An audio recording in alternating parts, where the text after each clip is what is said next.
এই শোনো, শোনা দেখছো না? কি হয়েছে? বেশি দুষ্টমি হচ্ছে কেন জানি? বলো। হুম?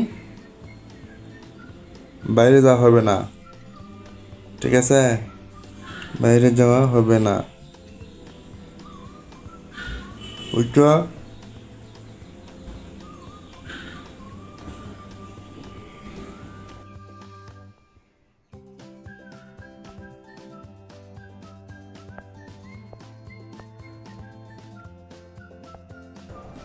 ভাত খাইছো, খাওয়া দাওয়া করে এখন ঘুম দিবা।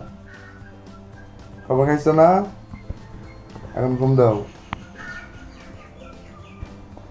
ঘুম দাও।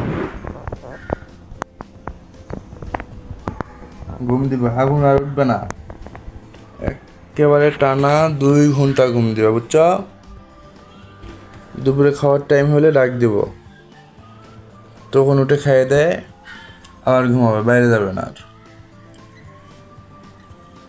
ঘুমাও।